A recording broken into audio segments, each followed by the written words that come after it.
الطاهرين الطاهرين المعصومين المظلومين.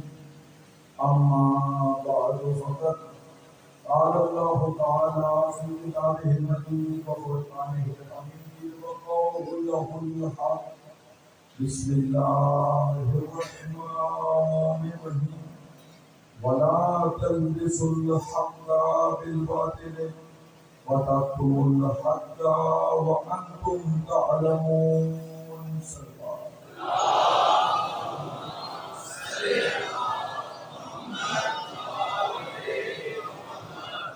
سورہ مبارک بقرہ قرآن مجید فرقان حمید کا دوسرا سورہ اور اس کی آیت نمبر 42 کی مسلسل تلاوت کا شرط حاصل ہوا.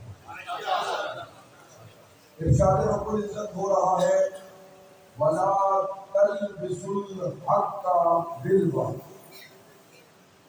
کہ دیکھو حق کو باطل کے ساتھ مت ملا. حق اور باطل کو آپس میں خلط ملط نہیں کرنا. وَتَكْتُمُوا الْحَقَّ، اور حق کو چھپانا بھی نہیں ہے. وَأَنْتُمْ تَعْلَمُونَ، حالانکہ تم جانتے بھی. تو قرآن مجید فرقان حمید دو کاموں سے روکا. ایک حق اور باطل کو ملانا نہیں، اور دوسرا حق کو چھپانا نہیں. میرے محترم، میرے عزیزم، کل گفتگو اس منزل پر پہنچی تھی کہ شیعت میں اور دیگر مکاتب فکر میں بنیادی اختلاف کیا.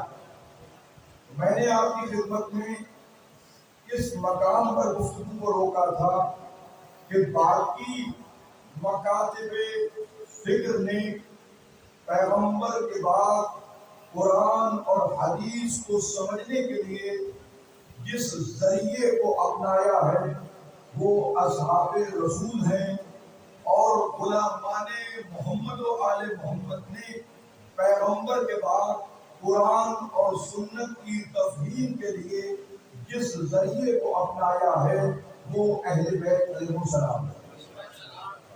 اور یہ بھی آپ کی خدمت میں گزار کیا تھا کہ ہم اگر آل محمد علیہ السلام سے رسول کے بعد دین کو لیتے ہیں تو اس کا یہ ہرگز مقصد نہیں ہے کہ ہم اصحاب رسول کو نہیں مانتے. یہ غلط ہے. اہل بیت سے ہم دین کو لیتے ہیں وہ اس وجہ سے لیتے ہیں کہ اس کی ایک وجہ میں نے کل کی مجلس میں بیان کی کہ اللہ کے رسول نے ارشاد فرمایا انی تارکن فیکم الثقلین کتاب اللہ و اجرتی اہل بیتی ما ان تمسکتم بہما لن تضلوا بعدی حتی یریدا علیہ الحوض. کہ اللہ کے رسول نے کہا کہ میں دو چیزیں چھوڑ کے جا رہا ہوں، ایک جو دونوں گرا قدر ہیں، جو دونوں قیمتی ہیں، دونوں کا وزن بہت زیادہ ہے، ایک اللہ کی کتاب اور دوسرے میرے اہل بیت.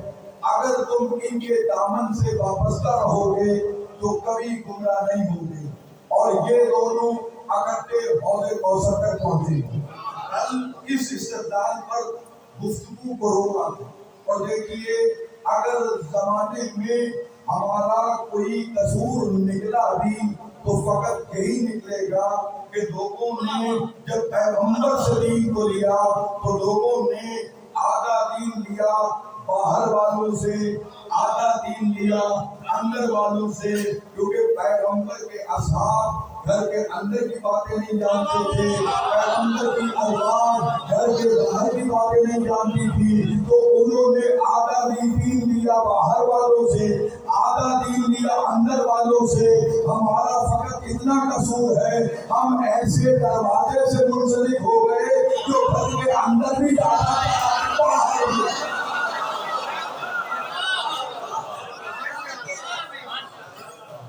ہم نے دین ان سے لیا جو پیغمبر کے باہر والے بھی تھے، پیغمبر کے اندر والے بھی تھے. وہ علی حسن و حسین پیغمبر کے ساتھ باہر بھی ہوتے تھے، پیغمبر کے گھر میں بھی ہوتے تھے، تو ہم نے سوچ ایسی لی کہ ادھر ادھر جانا نہ پڑے، ایک ہی ایسا گھر ہو جس سے پورا کامل دین ہو۔ میرے محترم، میرے عزیزم، بات اس منزل پر پہنچی تھی پہلی دلیل میں۔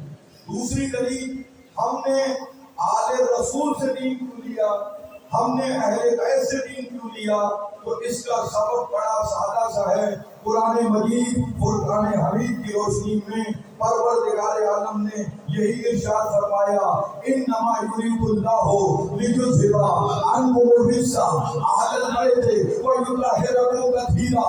ہم نے دین ان سے لیا جو صاحبان عصمت تھے، جو معصوم تھے، جن کے لیے پروردگار عالم نے یہی ارشاد فرمایا کہ اے اہل بیت، اللہ کا تو یہی ارادہ ہے کہ تم سے ہر قسم کے رجس کو دور رکھے اور اس طرح پاک رکھے جس طرح پاک رکھنے کا حق ہے۔ ہم نے دین ان سے لیا جن کی طہارت کی گواہی قرآن نے دی، یعنی ہم نے مطہر لوگوں سے، طاہر لوگوں سے دین کو لیا۔ یہی سبب ہے کہ ہمیں دین کے کسی معاملے میں اشتباہ کی کوئی گنجائش نہیں ہوئی، ہمیں کبھی شک میں پڑنے کی گنجائش نہیں ہوئی، کیونکہ ہم نے دین ایسوں سے لیا جو طاہر تھے، جو آیہ تطہیر کے مصداق تھے، تو دین کو اس سور سے لیا جو آیہ تطہیر کے مصداق سے۔ اور پھر آسان کر دوں کہ پروردگار عالم نے ارشاد فرمایا، فاسألوا اہل الذکر ان کنتم لا تعلمون، کہ سوال کرو اہل ذکر سے، سوال کرو اہل ذکر سے اگر تم نہیں جانتے، یعنی تم نہیں جانتے وہ اور ہے، جن سے سوال کیا جائے گا وہ اور ہے۔ سوال کرنا ہے اہل ذکر سے، تو اب جو نہیں جانتے وہ اور ہے اور جو جاننے والے ہیں وہ اور ہیں۔ تو مجھے کوئی اہل بیت کے علاوہ نہیں ملا جس نے سینے کی طرف اشارہ کر کے کہا ہو، نحن اہل ذکر، ہم ہیں اہل ذکر۔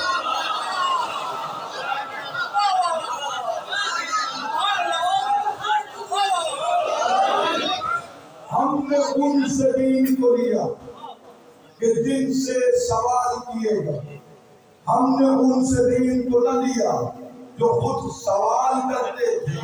ہم نے ایسے سے دین کو لیا کہ جس نے منبر میں یہ کہا، سلونی سلونی قبل ان تسألونی، جو چاہو مجھ سے پوچھ لو، میں زمین کے راستوں سے زیادہ آسمان کے راستے جانتا ہوں۔ اور اس نے یہ بھی کہا، ہذا جواب رسول اللہ، یہ پیغمبر کے جواب کی تاثیر ہے۔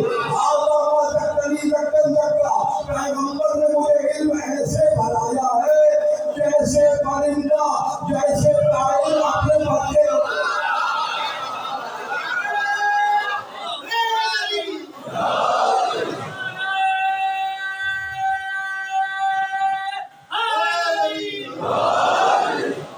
ہم نے علم ان سے لیا جنہوں نے سلونی کے نعرے بولے، جو صاحب سلونی، جنہوں نے کہا جو چاہو پوچھ لو، اور لوگوں نے ایک نہیں 70 مقامات پہ اعتراف کیا کہ اگر علی نہ ہوتا تو میں ہلاک ہوتا۔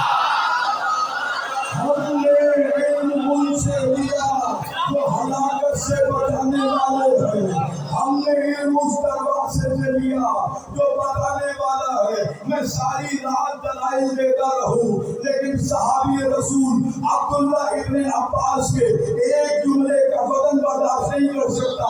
عبداللہ ابن عباس سے کسی نے سوال کیا، اے عبداللہ ابن عباس، علی اور دیگر صحابہ میں کیا فرق ہے؟ عبداللہ ابن عباس نے ایک جملہ نہیں دیا، پورا کلیہ دیا۔ انہوں نے یہی کہا، علی اور دیگر میں فرق یہ ہے کہ سب علی سے پوچھتے تھے، علی نے کسی سے نہیں۔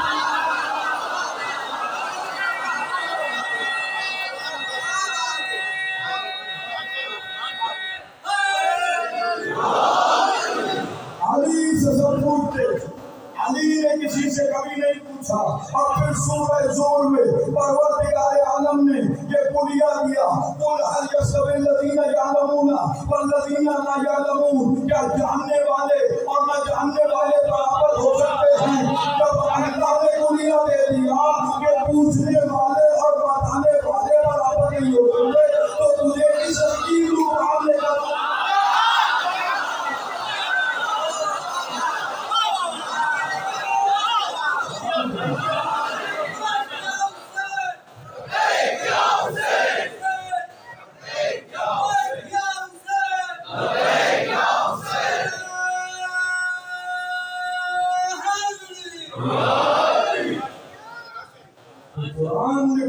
دیا هل يستوي الذين يعلمون والذين لا يعلمون کہ جاننے والے اور نہ جاننے والے ہرگز برابر نہیں ہو سکتے. جاننے والے اور ہیں نہ جاننے والے اور ہیں. سوال کرنے والے اور ہیں اہل ذکر اور ہے. سنونی کا دعویٰ کرنے والے اور ہیں ہلاکت میں پڑنے والے اور ہیں. ہلاکت سے نجات دلانے والے اور ہیں. تو بس صاحبان ذکر جب یہاں پر ہم پہنچ گئے کہ سوال کرنا ہے تو اہل ذکر سے کرو. پھر قرآن نے ہمیں حکم دیا یا ایھا الذین آمنو یا ایھا الذین آمنوا اتقوا اللہ، اے ایمان والو تقوی اختیار کرو. لیکن اللہ تقوی اختیار کر لیں تو کام چل جائے گا نہ تقوی سے بھی کام نہیں چلے گا. تقوی سے بھی کام نہیں چلے گا. تقوی کیا ہے؟ آج تک ملاؤں نے تقوی کا صحیح بنیاد ہی نہیں دیا. ملاؤں نے کیا کہا؟ تقوی نماز ہے، روزہ ہے، حج کے معنی تقوی ہے، زکات کے معنی تقوی ہے، خمس کے معنی تقوی ہے، زکات کے معنی تقوی ہے. وہ بابا یہ تقوی نہیں ہے. نماز تقوی نہیں، روزہ تقوی نہیں، حج تقوی نہیں، زکات تقوی نہیں، خمس تقوی نہیں. یہ تقوی نہیں. دلیل کیا؟ دلیل آپ کی خدمت میں پیش کرتا ہوں. اللہ نے جنت رکھی ہے متقین کے لیے. اگر یہ تقوی ہوتا تو پھر نمازی نمازوں سمیت جہنم میں نہ ہوتے.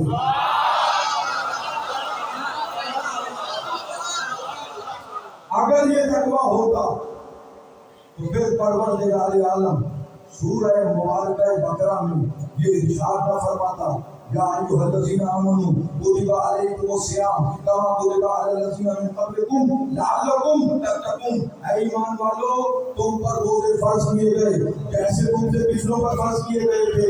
مالک کیوں فرض کیے؟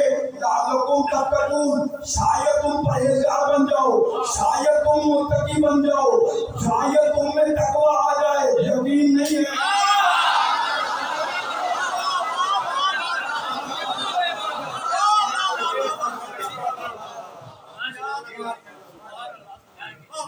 نماز تقوی نہیں، روزہ تقوی نہیں، حج تقوی نہیں، زکات تقوی نہیں، خمس تقوی نہیں، جہاد تقوی نہیں. تو پھر کیا ہے یہ؟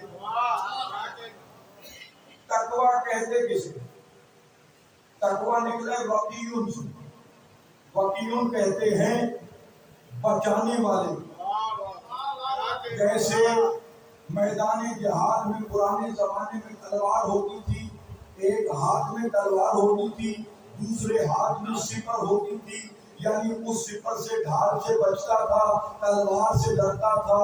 بس جو بچانے والی شے ہو اسے تقوی کہتے ہیں. یعنی نماز اگر گناہ سے بچائے تو تقوی ہے، اگر نہ بچائے تو سمجھ لو ایسی بالٹی میں پانی بھرا جا رہا ہے جس میں سوراخ ہے.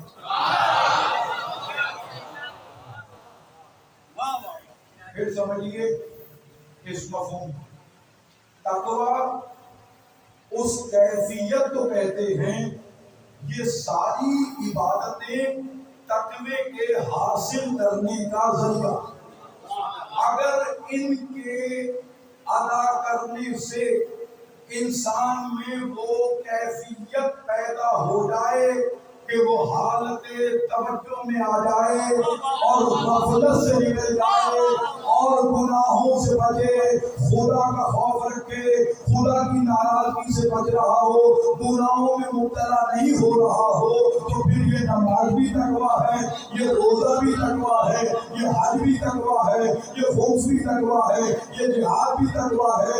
یعنی وہ عبادت جو انسان میں خوف خدا، خشیت الہی اور اس کی اس کیفیت کو بنانے میں تیار ہو جائے کہ انسان اپنے آپ کو اللہ کے حضور میں سمجھے، تو پھر یہ ساری عبادتیں تقوی کے حصول کا ذریعہ. تب جب یہ بچانا شروع کر دیں، یعنی نفس کی سرکشی کو قابو میں لایا جائے، نفس امارہ کو نفس لوامہ کی کیفیت میں تبدیل کریں تو پھر یہ عبادت تقویٰ بن جاتی ہے اور یہ حصول تقویٰ کا ذریعہ ہے. تو تقویٰ وہ جو بچائے. اگر نماز روزے کے بعد بھی وہی گناہوں کی پوزیشن ہے تو پھر غور کرنا پڑے گا کہ دوائی کھانے کے باوجود بخار کیوں نہیں جا رہا، کیونکہ کیفیت ہی نہیں پیدا ہوئی، روح کی بیماری ختم نہیں ہو گئی. تو تقویٰ کہتے ہیں بچانے والی چیز. اور ایک شعر میں امام شافعی نے کسی بچانے والی چیز کو بتایا. امام شافعی اہل سنت کے 4 ائمہ میں سے ایک اور عربی ادب کا شاہکار شعر ہے. 4 مصرے ہیں عربی ادب کا شاہکار. اس شعر میں کمال یہ ہے کہ عربی زبان کی بلاغت، عربی زبان میں زیر زبر پیش سے ہونے والی تبدیلیوں کو سمجھایا. 3 دفعہ ایک ہی لفظ آیا ہے، ایک جگہ جنہ، ایک جگہ جنہ، ایک جگہ جنہ، لیکن تینوں جگہ زیر زبر پیش آنے سے مطلب تبدیل ہو گئے. اگر آپ کی توجہ ہے تو مجھے ایک رسید بھجوا دیں ضرور کی، تاکہ میں سمجھ جاؤں کہ آپ سننے کو تیار ہیں.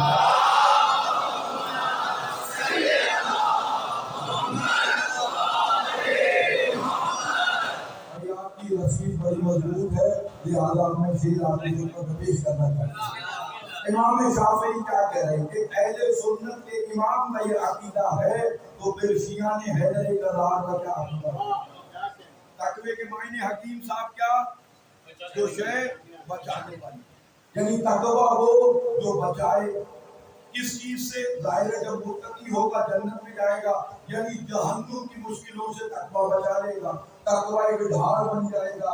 تو تقوی ڈھال ہے، تقوی سپر ہے. تو امام شافعی کہتے ہیں علی حبہ الجنہ، علی حبہ الجنہ. جنہ کہتے ہیں عربی میں ڈھال کو. علی کی محبت ڈھال ہے.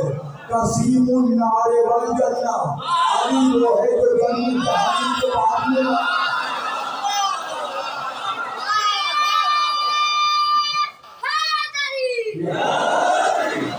یعنی امام شافعی نے یہ اقرار کیا کہ علی کی محبت وہ ڈھال ہے جو انسان کو بچانے والی ہے. اگر دل میں علی کی محبت ہے تو یہ وہ ڈھال ہے جس کے ہوتے ہوئے انسان محفوظ رہتا ہے. اور کون علی؟ جو قسیم النار والجنہ ہے، جو جنت کو بھی تقسیم کرنے والا ہے، جہنم کو بھی تقسیم کرنے والا ہے. یا اللہ جنت تیری ہے، تو خود نہیں بانٹ رہا، جنت کو اپنے رسول سے بھی نہیں بٹوا رہا، تو نے تقسیم کے لیے علی کو ہی کیوں چنا؟ کہ میں نے علی کو اس لیے چنا کہ مجھ سے محبت کا دعوے دار منافق ہو سکتا ہے، لیکن علی سے کوئی منافق محبت.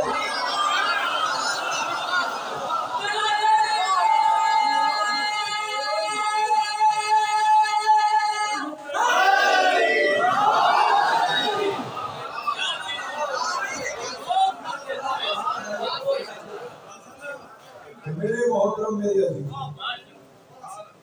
یا ایھا الذین آمنوا اتقوا اللہ، اے ایمان والو تقوی اختیار کرو. وکونوا مع الصادقین، اور سچوں کے ساتھ ہو جاؤ. اگر تمہارے پاس ایمان بھی ہے اور تمہارے پاس تقوی بھی ہے تو اللہ تب بھی تم سے راضی نہیں ہوگا جب تک سچوں کے ساتھ نہ ہو. اگر جھوٹوں کی پارٹی میں ہو تو پھر کوئی چیز فائدہ نہیں دے گی، کیونکہ اللہ نے سچوں کے ساتھ ہونے کا حکم دیا ہے. مالک یہ سچے کون ہیں ذرا ہمیں بھی دکھا دے، یا تو تو نام لے دے یا کسی جگہ پر دکھا دے. تو پھر قرآن کی آواز آئی سورہ مبارکہ آل عمران میں. پروردگار عالم نے ارشاد فرمایا فمن حاجک فیہ من بعد ما جاءک من العلم فقل تعالوا ندعو ابناءنا وابناءکم ونساءنا ونساءکم وانفسنا وانفسکم ثم نبتہل عليهم فنجعل لعنة الله على الكاذبين۔ اے رسول علم آنے کے بعد، قرآن آنے کے بعد یہ کٹ حجتی کر رہے ہیں تو ان سے کہہ دے بھائی پیغمبر کی زندگی میں پیغمبر پر آیت نازل ہوئی اور اللہ کہہ رہا ہے کہ العلم یعنی قرآن آنے کے باوجود یہ بحث کر رہے ہیں تو ان سے کہہ دے یہ اپنے بیٹوں کو لائے، ہم اپنے بیٹوں کو لاتے ہیں، یہ اپنی عورتوں کو لائے، ہم اپنی عورتوں کو لاتے ہیں، یہ اپنے نفسوں کو لائے، ہم اپنے نفسوں کو لاتے ہیں۔ اب مجھے جملہ کہنے کی اجازت دیجیے کہ رسول 3 دن تک قرآن سنا رہے تھے لیکن نجران کے عیسائی نہیں مانے، اور جب پیغمبر کی زندگی میں کتاب نازل نہیں ہوئی تو محمد کے بعد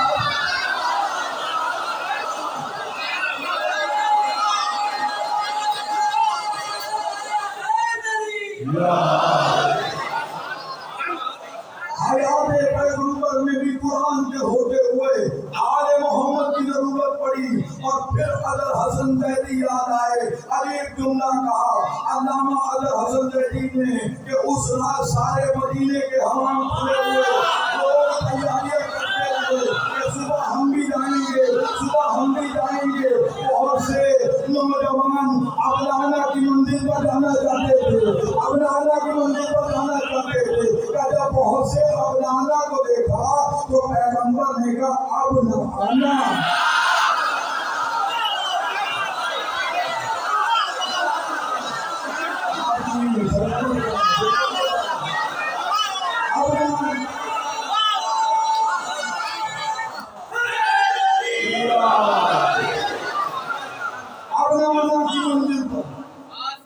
حسنین گئے، نسانہ کی منزل پر، سیدہ گئی، انفسنا کی منزل پر، جمع کا سیدھا تھا لیکن جان محمد بن گئے فقط علی ابن ابی طالب پر۔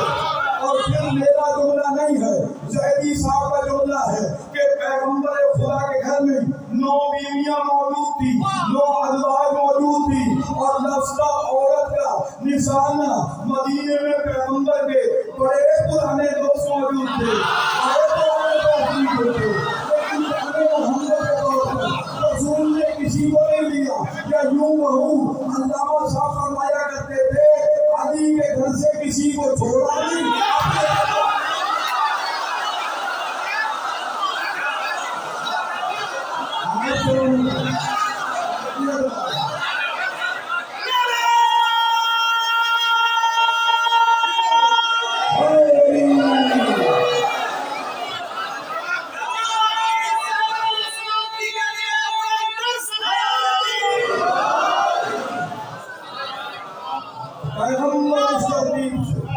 پیغمبر اس میدان میں حقیقت میں میدان صداقت میں صادقین کے قافلے کو لے کے چلے، یعنی اس میدان میں بھی مجھے آل محمد نظر آیا۔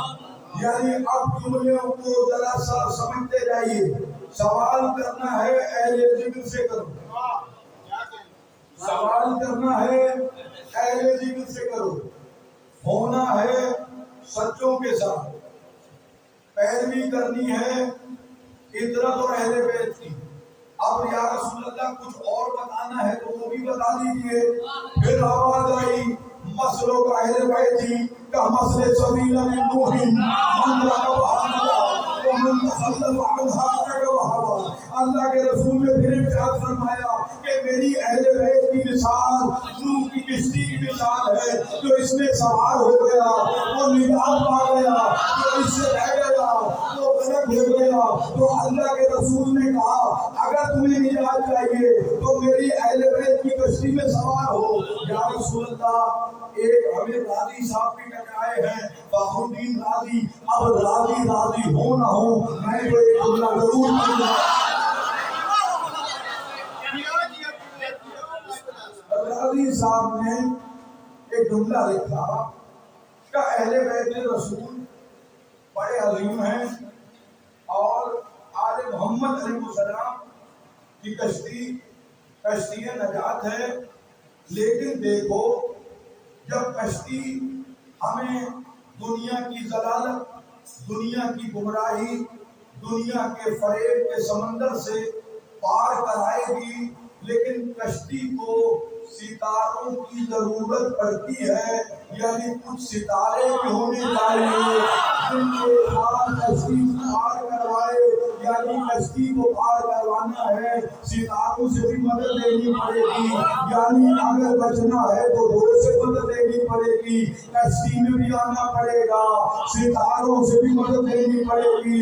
اب میں کیا کروں؟ دو صدائیں بلند ہوئی، ایک ایران سے مرد کلندر نے پکارا، ایک فیصلہ باد سے آواز آئی، ایران سے مرد کلندر ناصر مکارم شیرازی کی آواز آئی کہ یہ جو اعتراض وارد کر رہے ہو، تم نے اہل بیت کی کشتی کو سمجھا نہیں ہے، کیونکہ قرآن نے جس کشتی کا ذکر کیا ہے وہ ستاروں سے نہیں، وحی کے اشارے سے ہے۔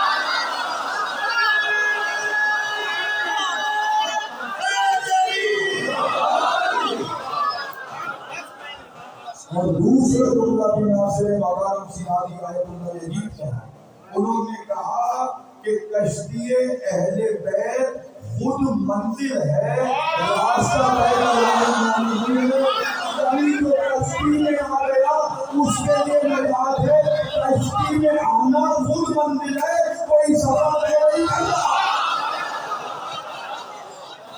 اور پاکستان کے فیصلہ باد سے علامہ اسماعیل دیوبندی کی صدا آئی اور عظیم صدا آئی، انہوں نے عظیم جملے کہے، انہوں نے کہا کہ جس نے اعتراض کیا ہے لگتا ہے اس نے قرآن اور حدیث سے پڑھا نہیں ہے کہ جب نوح کی کشتی چل رہی تھی تو اس وقت بارش مسلسل ہو رہی تھی، اور جب بارش ہوتی ہے تو بادل ہوتے ہیں اور بادل میں ستارے نظر نہیں آتے۔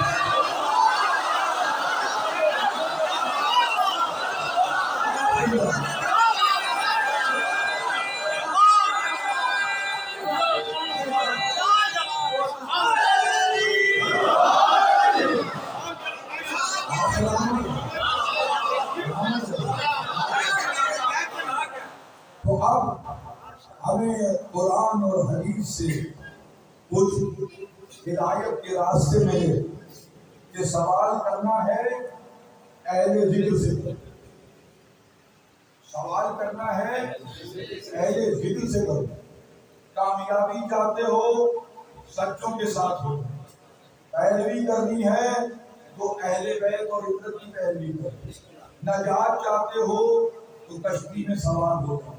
اگر کوئی ہمیں کہے کہ حسن صاحب آپ نے 1 منٹ میں پہنچنا ہے اور وہ مجھے 4 ایڈریس بتائے، علی چوک بھی جانا ہے، جانی پورے بھی جانا ہے، اور آپ کو ہرداس پورے بھی جانا ہے، اور اس کے علاوہ آپ کو بخاری پاڑے بھی جانا ہے، تو میں کہوں گا بھائی خدا کی مان مجھے کوئی ایک جگہ بتا دے، میں ایک کہاں جاؤں، 4 جگہوں میں میرا جانا ممکن نہیں ہے۔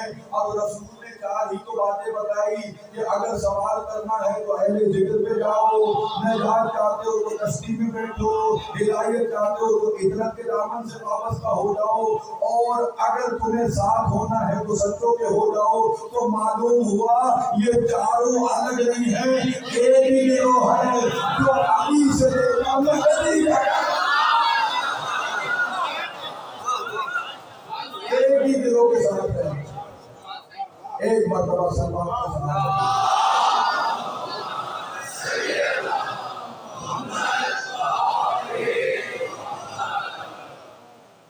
خوشنود امام زمانہ بلندر صلوات۔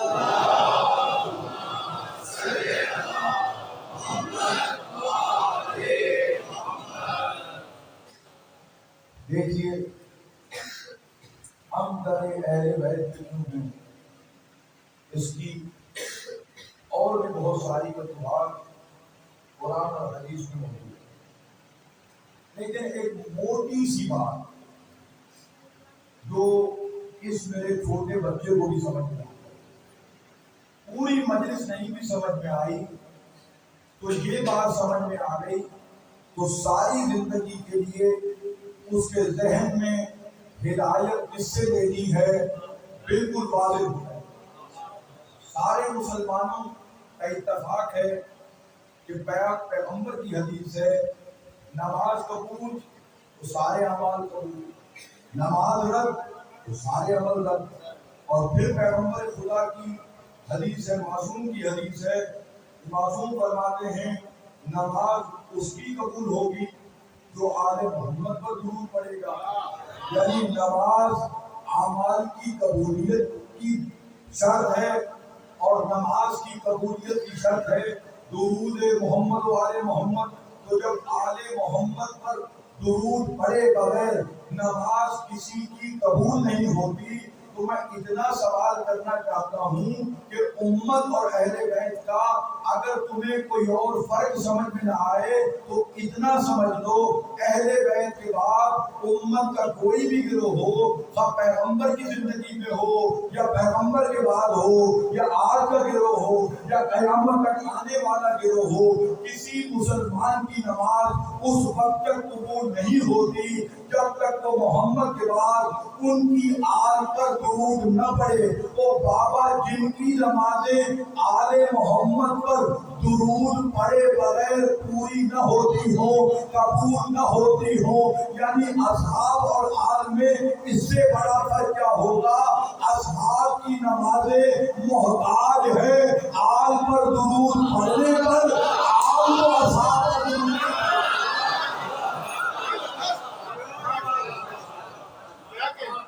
درود عبادت کی قبولیت کی شرط. آل سے محبت کیے بغیر کسی امتی کا کوئی عمل قابل قبول نہیں ہے. دعویٰ نہیں، قرآن کیا. قل اے حبیب سے کہہ دو لا اسألکم علیہ اجرا الا المودۃ فی القربی. میرے حبیب ان سے کہہ دیجیے پیغمبر کے دور میں بہت سے صحابی کچھ تحفے لے کے آئے تھے، کچھ تحائف لے کے آئے تھے، کچھ چیزیں لے کے آئے تھے پیغمبر کو گفٹ کرنے کے لیے کہ ہم گمراہی میں تھے، رسول نے ہمیں ہدایت کا راستہ دیا. ہم اپنی بچیوں کو زندہ درگور کر دیا کرتے تھے، پیغمبر نے ہمیں اقدار سکھائے، ہمیں احترام سکھایا، ہمیں خدا سے روشناس کرایا. ہم بتوں کے پجاری تھے، ہمیں خالص توحید بتائی، ہمیں حق کا راستہ بتایا. اتنی زحمتیں پیغمبر نے ہماری خاطر اٹھائی ہے. ہم بھی تو پیغمبر کو کچھ صلہ دیں، ہم بھی تو کچھ اجرت دیں، ہم بھی تو کچھ پیغمبر کو اس کے بدلے میں دیں. تو جب پیغمبر کی خدمت میں تحفے دے کے، تحائف لے کے، اپنی زمین کا 1/3 حصہ لے کر پیغمبر کی خدمت میں جب پہنچے تھے اور پیغمبر سے کہا ہم یہ گفٹ لائے ہیں، ہم اتنی زمین دینا چاہتے ہیں، ہم یہ تحفے دینا چاہتے ہیں، ہم یہ مال دینا چاہتے ہیں، وہ پیغمبر جس کے راستے میں پتھر بچھائے کبھی غضبناک نہ ہوا، جس کی حالت نماز میں آلائش ڈالی گئی تب ناراض نہ ہوا. جب یہ جملے کہے تو پیغمبر کے چہرے پر جلالت کی سرخی آئی، پیغمبر کا چہرے کا رنگ متغیر ہوا. اب پیغمبر نہیں بولے، خدا نے آیت نازل کی میرے حبیب ان سے کہہ دے اگر یہ کوئی اجر رسالت دینا چاہتے ہیں تو میرے قرابت داروں سے، میرے اہل بیت سے محبت کریں. اگر یہ اجر رسالت دینا چاہتے تو میری اہل بیت سے. حکم تو یہ تھا کہ پیغمبر سے جو تبلیغ کی ہے اس کے بدلے میں پیغمبر کی اولاد سے محبت کی جاتی، پیغمبر کی اولاد سے حسن سلوک کیا جاتا. لیکن اسی مدینے میں پیغمبر کے بعد کبھی پیغمبر کی بیٹی پہلو پہ ہاتھ رکھ کے چلی گئی، کبھی بنت محمد دربار سے خطی لوٹائی گئی. اسی رسول کے بعد رسول کے نواسے حسن کے جنازے پہ تیر برسائے. عجیب غربت ہے بطول کے بیٹوں. سالار سے معافی مانگ کے جملہ پڑھتا ہوں، سیدو دنیا میں غریب سے غریب آدمی کے گھر سے بھی جنازہ نکل کے چلا جائے تو واپس نہیں آتا. اللہ جانے بطول کے بیٹے کا کیا قصور تھا جو امت نے گھر سے نکلا ہوا جنازہ تیر مار کے. اور اس کے بعد حسین مظلوم کے ساتھ امت نے یہ کیا کہ حسین کو کہنا پڑا انا قتیل الکبرى، مجھے رولا رولا کے قتل کیا گیا۔ بس اللہ تعالیٰ دو جملے مجھ سے سنو، اس کے جو حر عاصی تھا اور حر علیہ السلام بنتا ہے، دستور زمانہ ہے۔ انسان کسی کے ساتھ زیادتی کرے، حق تلفی کرے، علماء نے ایک مثال پیش کی ہے کہ اگر انسان اپنے کسی چچا تایا کے ساتھ ایسا سلوک کرے کہ اسے شہر چھوڑنا پڑ جائے، اسے اس کا کوئی بچہ اس زیادتی کی وجہ سے بیٹا مر جائے، تو پھر انسان کو ایک وقت آنے کے بعد احساس ضرور ہوتا ہے میں نے غلط کیا، اور اگر وہ معافی مانگنے کے لیے جائے تو معافی مانگنے سے پہلے وہ بیچ میں کسی کو ڈالتا ہے، اس کی ہمت نہیں ہوتی کہ ڈائریکٹ معافی مانگے، وہ پہلے کسی کو بھیجتا ہے کہ چچا کو راضی کر دو، میں معافی مانگنا چاہتا ہوں، اور جو معافی کے لیے راضی کرتا ہے تو وہ یہ ضرور کہتا ہے کہ بھائی اگر وہ کچھ سنائیں تو چپ کر کے سن لینا، تمہاری وجہ سے انہیں بڑی تکلیف آئی، تمہاری وجہ سے انہیں بڑی تکلیف آئی ہے، ان کا بیٹا مر گیا، انہیں پریشانیوں کا سامنا کرنا پڑا، وہ مشکل میں پھنسے ہیں، اب کچھ کہیں تو چپ کر کے گردن جھکا کے سن لینا، تم نے ان کے ساتھ زیادتی کی ہے۔ یہی حالت کی حر وہ ہے کہ جس کی وجہ سے حسین اس صحرا میں پھنسا، یعنی جو حسین کے لشکر کو گھیر کے یہاں لایا ہے وہ حر ہے۔ حر ساری رات پریشانی کے حالت میں ہے، اس طرح کے حالت میں ہے، اور جسم پہ لرزہ۔ ایک شخص کہتا ہے حر اگر مجھ سے کوئی پوچھتا کہ اس لشکر میں سب سے شجاع کون ہے تو میں حر تیرا نام لیتا، لیکن یہ تیرے جسم پہ لرزہ کیوں ہے؟ کہ میں ایک طرف جنت کو دیکھ رہا ہوں اور ایک طرف جہنم۔ حر نے ایک فیصلہ کرنا کہ لشکر جدید کو چھوڑ کر لشکر حسین کی طرف، لیکن یہ ہمت نہیں ہو رہی کیونکہ حر یہ آوازیں بھی سن رہا ہے جو چھوٹے چھوٹے بچے کہہ رہے ہیں اللہ ہائے پیاس نے مار ڈالا ہے۔ حر یہ جانتا ہے کہ یہ ساری آوازوں کا ذمہ دار میں ہوں، اب یہ جو جنگ ہوگی اس کا ذمہ دار بھی میں ہوں کہ میں یہاں تک پہنچایا ہے۔ اب حر کی ہمت نہیں ہے، حر کا بیٹا ساتھ ہے، حر کا غلام ساتھ ہے۔ حر نے بیٹے سے کہا بیٹا میں بہت بڑا مجرم ہوں، میں قریب حسین کے سامنے جاؤں تو کیسے جاؤں، ایسا کر میرے آنکھوں کو پٹی باندھ دے، میرے ہاتھوں کو باندھ دے، جب حسین قریب آئے تو مجھے بتا دے گا، میں اپنا سر حسین کے قدموں پہ ڈال دوں گا۔ حر چلا ہے، آنکھوں پہ پٹی ہے، حر کا بیٹا بھی ساتھ ہے، غلام بھی ساتھ ہے۔ ایک مرتبہ صدا بلند ہوئی اللہ اکبر، تو بیٹے یہ تکبیر کیوں بلند کی، یہ کس موقع پر بلند کی؟ تو ہمارے استقبال کے لیے حسین کے نعرہ کی شبیہ والا بیٹا علی اکبر آ رہا ہے۔ پھر جو آگے بڑھے تو اللہ اکبر کا عدل ہوا، کا عدل آ رہا ہے، تو حسین کا علمدار ہے۔ اب پاس آ رہا ہے ہمارے استقبال کو، اب جو آگے بڑھا تو پھر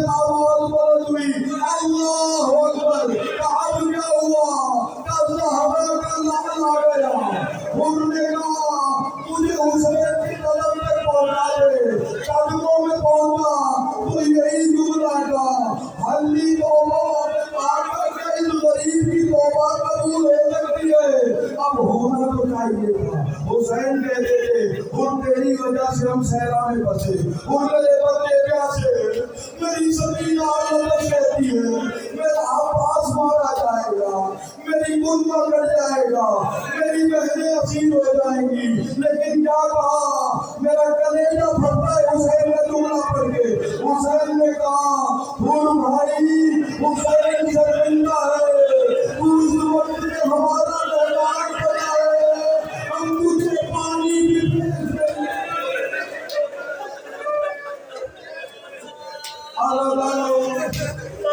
یہ سرائے بلند ہوئی، جناب زینب تک پہنچا کہ وہ جس نے بھائی کے گھوڑے کی لگام میں پریشانی تھی، آج وہ بھائی کے لشکر میں آ گیا ہے کہ اما فی اللہ میرا سلام بھائی حور کو پہنچا دے۔ جیسے ہی سلام پہنچایا تو انہوں نے اتارا، منہ پر پیٹ کے کہتا ہے میرے اللہ علی کی بیٹی اتنی غریب ہو گئی تو ہم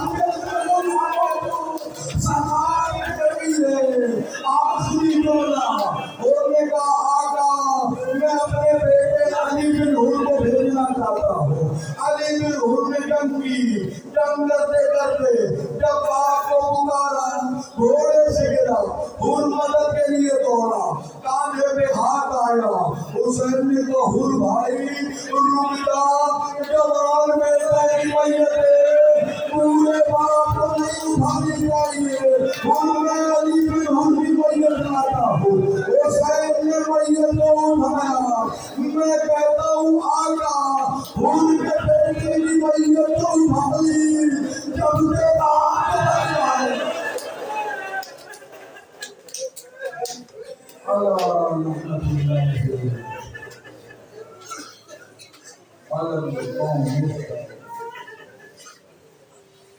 آنے والے جواب محمد والے منتظمین کا فرض ادا کرنا، آل رسول کے رونے والوں کو غم رونا، مجھ حقیر پرتقسیم تجربے کلمات ادا کرنا، مجھ سے پہلے پڑھنے والوں کو پڑھنا، مالک اپنی بارگاہ میں قبول اور مقبول کرنا۔ آنے والے محمد و آل محمد کے صدقے میں، اہل البیت علیہ السلام کے صدقے میں، معصومین علیہ السلام کے صدقے میں، جو حاجات لیے ہوئے مومنین و مسلمین دربار امام حسین میں موجود ہیں، میرے اللہ محمد و آل محمد کے صدقے میں ان کی حاجات کو پورا فرما۔ آنے والے جو بیمار ہیں، ہمارے بھائی جاوید اقبال صاحب کی ساری بیمار ہیں، میرے اللہ جناب سیدہ سغرا سلام اللہ علیہا کی بیماری کے صدقے میں انہیں اور تمام مومنین اور مومنات کو صحت کلی عنایت فرما، جو مومن بیمار ہیں، جو مومنات ٹھیک ہیں، میرے اللہ محمد و آل محمد کے صدقے میں ہماری توفیقات میں اضافہ فرما، ہمارے مرحومین کی مغفرت فرما، آل والے محمد و آل محمد کے صدقے میں جہاں جہاں آل محمد کے چاہنے والے غم امام حسین منا رہے ہیں، میرے اللہ تمام علماء، ذاکرین، واعظین، روحا خان، معطرین، عزادار، مومنین اور محبان آل محمد کی حفاظت فرما۔ آنے والے تمام لوگوں میں سب سے اعلیٰ وارثہ دعا حجت دورہ امام زمانہ کے ظہور میں تعلیل فرما، ہمیں اس وقت تک موت نہ دینا جب تک حجت دورہ ہم سے راضی نہ ہو۔ ربنا تقبل منا انک انت السمیع العلیم برحمتک یا ارحم الراحمین۔ اللہم صلی علی محمد و آل محمد۔